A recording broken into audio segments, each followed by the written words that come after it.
सबसे पहले तो आप सभी का बहुत बहुत धन्यवाद जो सर्दी के मौसम में इतने सुबह आप समय निकाल कर आए और मुझे अपनी बात रखने का मौका दिया।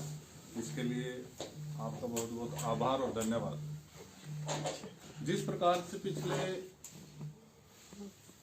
लगभग 1 महीने से विभिन्न तरीकों से आप साथियों के माध्यम से माननीय विधायक जी से और चेयरपर्सन जो निवर्तमान हैं उनसे और तमाम नगर परिषद के कर्मचारियों से हमने शहर के अंदर सफाई व्यवस्था की बात हो, रुके हुए विकास कार्यों की बात हो, इनको लेके काफी आग्रह किया। सर्दियों का मौसम है, धुंध का मौसम है और शहर के जो सेक्टरों के रास्ते हैं या कॉलोनियों के रास्ते हैं, टेंडर होने के बावजूद भी पिछले लगभग 2 साल से वो अधर में अटके हुए हैं। और ये सिर्फ ठेकेदारों की लापरवाही और नगर परिषद के कर्मचारियों की मेहरबानी की वजह से शहर के लोगों को इस चीज का भुगतान करना पड़ता है। जिस प्रकार आप शहर के मुख्य इलाकों में देख लें, चाहे मैं बात करूं सेक्टर 17 की मार्केट की, चाहे मैं बात करूं रामचंद्र कॉलोनी की, मैं बात करूं शेख चिल्ली के मकबरे के पास, आपको जगह जगह शहर के अंदर कचरे के ढेर लगे मिलेंगे। जबकि करोड़ों रुपया चाहे किसी प्राइवेट फर्म को या किसी ठेकेदार को इसके उठाने के लिए दिया जाता है, परंतु बावजूद उसके वो कचरा आज तक वहीं पड़ा है। अगर इसकी दूसरी दिशा में देखें, शहर के अंदर से अतिक्रमण के नाम पे गरीब लोगों की रेडियों को उठाने का काम नगर परिषद ने कल किया। मैं सहमत हूं उनकी कार्रवाई से।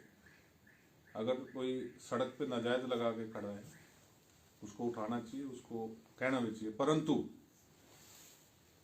बाजार के अंदर और शहर के अन्य जगहों पर, और एक पीछे से हमने आप लोगों के माध्यम से एक बात और कही थी, नगर परिषद की जो सरकारी जमीन है उसके ऊपर बड़े बड़े मगरमच्छों ने और इन लोगों के जो छिपे सालार हैं, इन लोगों ने अपनी सांठ-गांठ के माध्यम से उस सरकारी जमीन के ऊपर जो कब्जे करवाए हुए हैं उनके ऊपर इनका क्या स्टैंड है ये इन्होंने आज तक क्लियर नहीं किया।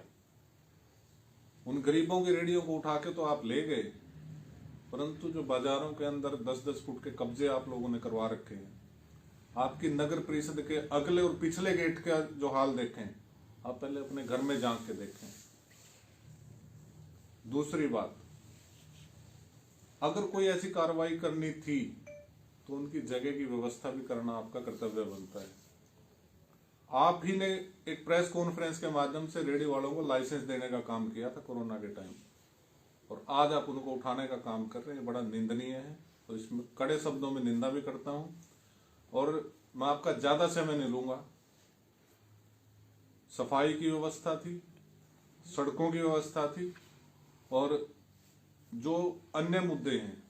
अब आप एक चीज देखेंगे, किसी भी हमारे शहर के निवासी को, चाहे वो प्लाट खरीदता है, बेचता है, नया मकान बनाता है, चाहे उसको बिल्डिंग इंस्पेक्टर के पास जाना पड़े या एनडीसी के लिए जाना पड़े, हमारे शहर के लोगों को दर दर की ठोकरें खानी पड़ती है, जगह जगह पर प्रताड़ित होना पड़ता है। एक ऑफिस नए सेक्रेटेरिएट में बना दिया, एक ऑफिस पुरानी नगर परिषद कार्यालय के अंदर बना दिया। बहुत से लोगों द्वारा सुना गया है कि एक साइन करवाने के लिए नए ऑफिस में जाना पड़ता है, एक के लिए पुराने में जाना पड़ता है, परंतु लोगों को एनडीसी का हिसाब नहीं दिया जाता। इसी प्रकार से इन लोगों ने हाउस टैक्स के नाम पे, हरियाणा के अंदर एकमात्र हमारे विधायक जी हैं जिनके घर के आगे हाउस टैक्स का बोर्ड लगा हुआ था। मुझे नहीं लगता वो इनकी साफ नीयत दर्शाता है कि आप टैक्स जमा करवाएं। मैंने बार बार आपके माध्यम से इनसे एक बात पूछी, आप टैक्स तो लेते हैं, परंतु उसके क्या मापदंड आपने रखे हुए हैं, किस आधार पे वो टैक्स लेते हैं? आज तक आपने उस चीज को कभी भी लोगों के सामने नहीं रखा। और अगर कोई कंपनी बंगाल से आपने बुलाई थी तो उसकी जिम्मेवारी भी आपकी बनती थी। लोगों के घरों के 2-2 लाख रुपए टैक्स, जबकि समय समय पर उन लोगों ने अपना टैक्स जमा भी करवाया। आज तक उन त्रुटियों को पूरा नहीं किया गया। आपने वार्ड वाइज कैंप भी लगा लिए, परंतु सिर्फ और सिर्फ कागज इकट्ठे करने के अलावा, डॉक्यूमेंट इकट्ठे करने के अलावा आपकी टीम ने उसके ऊपर कोई काम नहीं किया। रही बात विकास कार्यों के, अटके हुए विकास कार्यों को लेकर, चाहे मैं सेक्टरों की बात करूं, आप देखेंगे पीछे जिंदल सिटी में कितना हंगामा हुआ, पॉलिटिकल आदमियों का भी उसमें इंटरफेयर रहा। विधायक जी के पुत्र के नाम पे कॉलोनी कटी, अप्रूव्ड कॉलोनी, बिल्कुल पिछले 6 साल से वो रास्ता नहीं बना था। आज उस कॉलोनी के बनने के बावजूद सड़क का टेंडर 2 साल लगभग हो चुके थे, परंतु आज भी ठेकेदार की इतनी मोनोपोली है, एक साइड का रास्ता बना के सिर्फ और सिर्फ उस कॉलोनी के प्लाट बेचने के लिए एक साइड का रास्ता क्लियर करवा दिया। दूसरा रास्ता आज भी अदर में पड़ा है, वहां पर आज भी लोग गिरते हैं, लोगों के एक्सीडेंट होते हैं, परंतु इन लोगों को सिर्फ अपने प्लाट बेचने से मतलब है। कोई और आदमी कॉलोनी काटे, उसके ऊपर पीला पंजा चलता है, परंतु इनके अवैध चीजों पे, इनके अवैध कब्जों के ऊपर आप सुंदरपुर वाला पुल उतरिए, पुल उतरते ही उसके चारों तरफ देखें, दिखाए नगर परिषद उस चीज की प्रमाणिकता की सारा सौदा बिल्कुल अप्रूव्ड है, क्या वो कार्रवाई वहां नहीं होनी चाहिए? पीले पंजे को लेके भी दोहरा रवैया सामने आ रहा है, कई अवैध कॉलोनियों को निशाना बनाया जा रहा है। मैं उसी पर अवैध कॉलोनियां पनप रही हैं और भी। देखिए, बिल्कुल अवैध काम अवैध ही है, और इस चीज में ना तो नुकसान उन कॉलोनाइजरों का है जिन्होंने वो कॉलोनी काटी है, वो बेचारे हमारे भोले भाले लोगों को बेच देते हैं प्लाट, परंतु बड़ा दुख होता है, हम भी जब मीडिया के माध्यम से, अखबारों के माध्यम से ये देखते हैं कि किसी का लेंटर तक गए हुए मकान पे पीला पंजा चलता है। आप कैसे उसको अप्रूव देते? तब कहां जाते हैं डीटीपी साहब, कहां जाता है लोकल प्रशासन, कहां जाते हैं इनके बिल्डिंग इंस्पेक्टर, जो जगह जगह पे जाके उगाई करने का काम करते हैं, क्योंकि उनकी जेबें भरी जाती हैं और इसका भुगतान।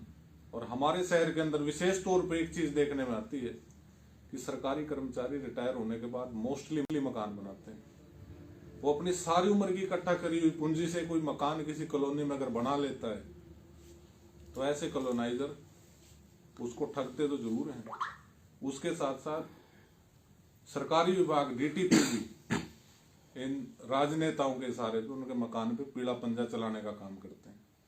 अगर आप सही में सच्चे तैसी हैं तो दोहरी मानसिकता को छोड़ के सुंदरपुर पुल के नीचे से देखें, अन्य जगह देखें, बहुत जगह अवैध कॉलोनियों का शहर के अंदर जाल बिछा हुआ है, और अल्टीमेटली इस जाल से नुकसान हमारे शहर के लोगों का होना है, गरीब लोगों का होना है।